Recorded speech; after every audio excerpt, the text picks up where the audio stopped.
No, we're not going to Poreta. Oh, wait. Yeah. Instead of Spoleto. Yep. Yeah. That's where we're going. Yeah. So it's a half I stage. know where we're going. Then we're staying at this guy's farmhouse that's 1,600 years old. Wow. Okay, think about that. America's 1,600 years old? Yes. Not built in 1600? Oh, it's probably that. See, I'm dealing with people. I mean, the hotel we stayed in last night, I think the bed might have been that old. Oh, gosh. It was so bad. I still wouldn't go up there right now. Oh! Look how high up it is. Buongiorno. Good morning. I'm Brian, I'm Michelle. and we are walking to Rome. Oh, my gosh. You know you can get there by car, right? Or train, or bus. There are lots of ways to get there, but pilgrimage is one choice. However, if you take the car or the bus, you don't get the extensive views we get. This is And the true. sunsets and, oh my gosh, and the exercise. So Today is day number 3, and we are walking from Trevi to Poreta, which is about 12 kilometers. it's a half stage technically. The full stage would take you to Spoleto. We're doing it in half stage because we got some hilly days ahead of us. So right now, yay, walking downhill in the shade. About to be walking I uphill. think we have 3 big hills today. We're going to an Hermitage. An Eremo, or an Hermitage, would be one of the places where friars like St. Francis would have gone to pray and be alone and be hermits. Holy cow. And now we're going to go there tonight and apparently be alone. We're just stopping there today. That's like a Oh, that's midpoint. just on the way. Okay. Yeah. Enjoy the views of this valley. Let's get going. Andiamo. Let's go. Trevi is considered one of the capitals of olive oil production in this region, possibly in all of Italy. And everything you see in front of us up the side of this mountain is olive groves. You can kind of see the blocks like you would see in farmland. But those are all olive trees all the way up the side of the hill. And we've been seeing that all day yesterday, and I suspect most of the day today. Just walking out of town, though, is a steep hill. Holy cow.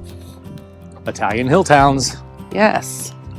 All the good wine and all the good olive oil is on top. Here is a road, and if you follow it down and around, I suspect you can see it going right over that hillside right there. So that's the route. Let's get going.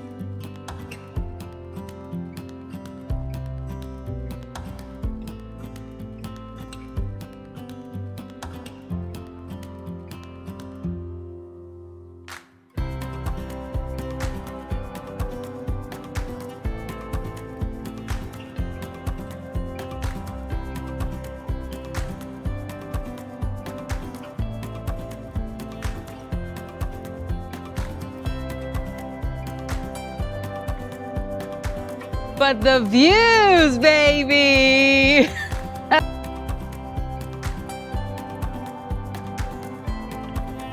The Eremo Francescano that we are heading to right now is built into a cave, and we are terrified that that could be it right there up on the side of that mountain.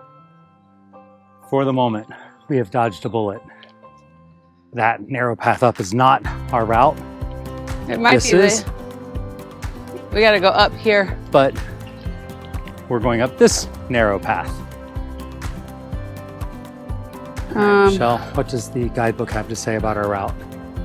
Well, so I think we have one steep climb before the Hermitage, and then we have one steeper climb after, and then a little one, and then we go straight down into Poreta. So I love being able to look at this. Sometimes it makes me feel better. Sometimes it's just a reality check. Thank you, Sandy Brown. And Cicerone.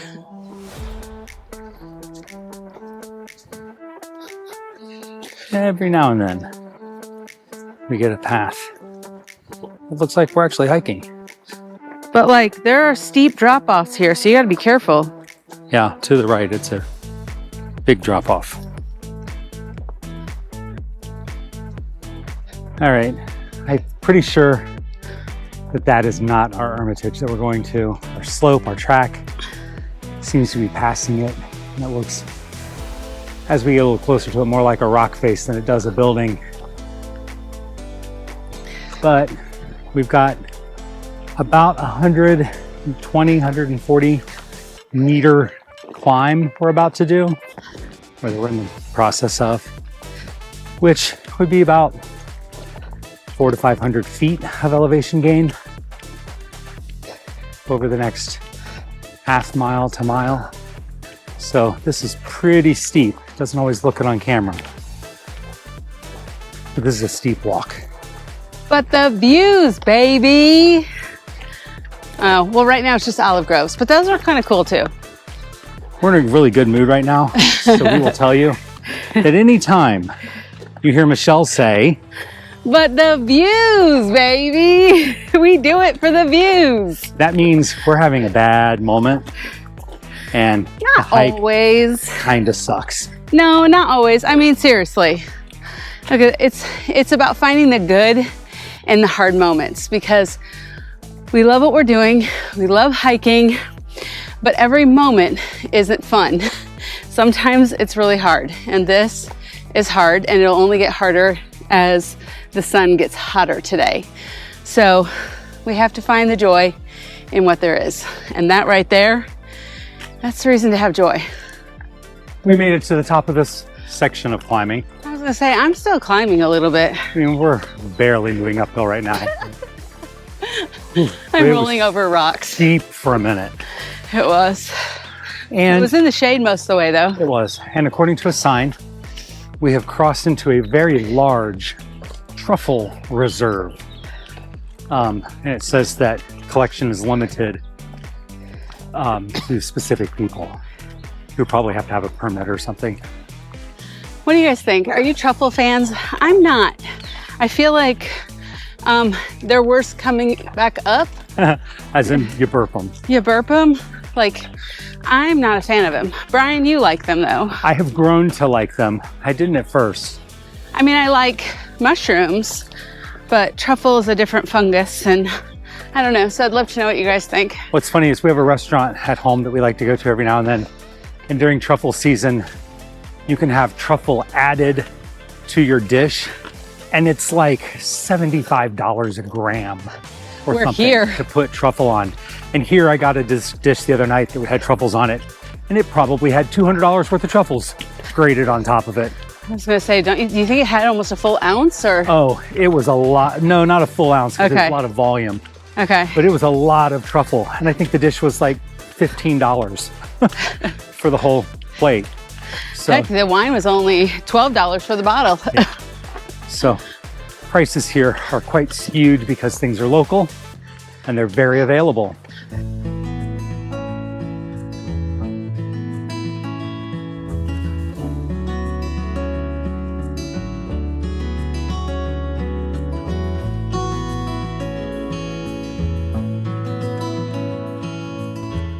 We made a stop at the Eremo di Francesco, and it was quite interesting.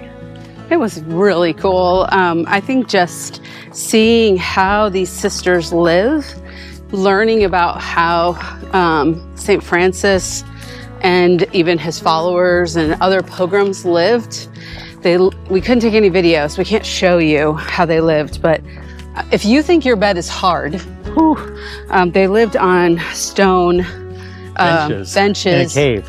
In a cave that, could you stand up in it? I could stand up tall, yeah. But it was probably not more than 6 feet square in any direction. Yeah, and it was cool, which was great. Cool temperature. Yeah, cool temperature. But it was just great to see how they live. It's a tough life. They have to bring water up, right? They collect the rainwater. Yeah, they collect rainwater, and then they bring water up from the valley when they go down on Sundays to attend Mass. There are currently 4 sisters living there, and when you arrive to the gate, to the right of the gate, there's an iron bar that you pull to ring the bell. The gate is locked. If they don't answer it the first time, they could be, with other pilgrims or something. So Or they just don't hear the bell, so ring it a couple of times. yeah, we rang it like 4 or 5 times. But then they came out and welcomed us in, gave us a cold drink, let us use the toilets. Pro tip about the toilet. So there's no flusher on the toilet. Because again, no water. There's a bucket of water that you, if it's empty, you fill up with water from the sink and you basically put a bunch of water in there and then it self-flushes, I guess. The water, gravity. Anyway, just use the bucket of water. And I had to ask for help. What else is new? The cold drink that they offer you is called a sambuco. And it's water. It tasted like lemonade made with flowers. Yeah, it was really nice. Very sweet. Make sure you have some cash with you in case you want to buy something from the sisters. They make bookmarks and small little bags. There's books for sale. So just have some cash on it with you. And we got a stamp. So make sure you leave a donation.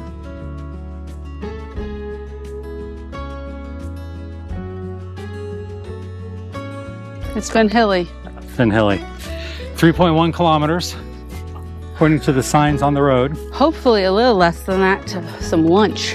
Maybe we're hoping that we're going to be walking through one of these little villages and that one of them will have a little restaurant that is open on Tuesdays. That will give us something cold to drink and something to eat. Otherwise, I'm having Mentos for lunch. A little sugar, never hurt anybody. See that walled city up there? If they advertised on Google Maps a bar that served the coldest beer in Italy, yes, I still wouldn't go up there right now. Oh! Look how high up it is. We've been higher. It's only 2.3 kilometers though to our end today. And I think it's almost all downhill. We've had some good clouds. We've had some good shaded area. Most of the day has been shaded, which was nice. You noticed I've added my hat today. I really recommend you have something with a brim. We both have SPF 50 on in case you're wondering. Yesterday, even with the SPF, I was still a little red. Probably need to reapply. Probably sweated it all off by now. Probably. 2.1 kilometers though to Poreta. At least lunch. Oof. I'll take lunch.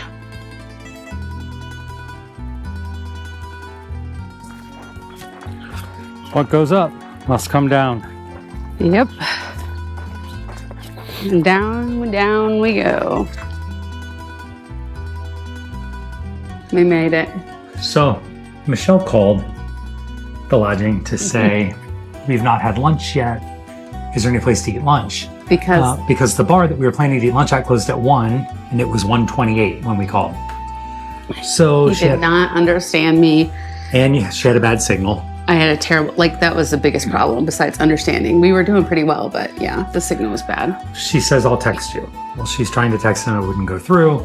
Next thing we know, a car comes flying down the road towards us. And it slows down. I'm like, oh my gosh, that's him. It's totally him right now. He rolled down the window and said, Michelle. She said, yes. He said, molto caldo, too hot.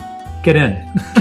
So, and he drove us the last half of a kilometer. The first half of that half kilometer was the longest half kilometer of my life. If you've ever walked the Camino Frances, the walk from Fossabodon down to Molina Seca is steep and gravelly. This was steep and loose gravel. Loose gravel. I slipped 2 or 3 times. With every step, I was just like, thank goodness I have knee braces on. So now I'm having lunch. What did you have for lunch? I had a granola bar. This is why you always pack snacks when you're hiking. Always. Always. Always. You never know when you're going to need them. We haven't had any food since those delicious pastries we had this morning. So, dinner tonight. Apparently, we're being driven to dinner. He's taking us to dinner somewhere. Okay. Brian said, where are we going to go for dinner? What did he say? I said, I don't care. We're being driven there. He can take me anywhere if he's driving me there. We're both tired and exhausted. We hope you enjoyed the views from today. It was a beautiful walk. It really was a beautiful walk. Tomorrow's going to be just as hard, but tomorrow night, we are staying at a hotel with a spa. Yes. I've already scheduled massages. I've already scheduled pool time. Because we rest day like pros. I said to Brian, is there anything that you're looking that you need to do? I always have to know in advance. He said, no. I said, oh, good. Because I plan on doing much of nothing. And then she says, you know what? We're going to get to go see a Roman amphitheater. Well, I mean, when we're walking, not on my rest day. Oh, it's on the walking route? It's on the walking route. Oh, I thought it was in the town. I don't know, but I'm going to see it either coming into town or leaving town. Oh, okay. That's my only plan. So I guess you got to come back tomorrow to see a Roman amphitheater. For now, we need to shower because we're gross. Stink. We're so gross. Going to an Hermitage. Which is? Oh, you want me to tell you? You always drop the knowledge. I was testing you. Well, it's a place where St. Francis, you've got to just do it yourself. Car back.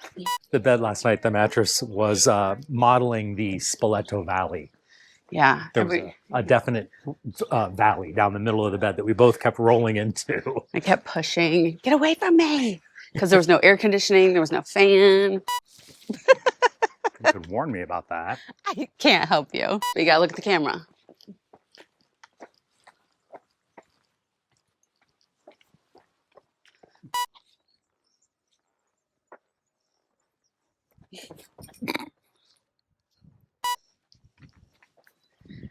And you're through. Hold on, are we going up? I think we go up. Up, of course. Of course.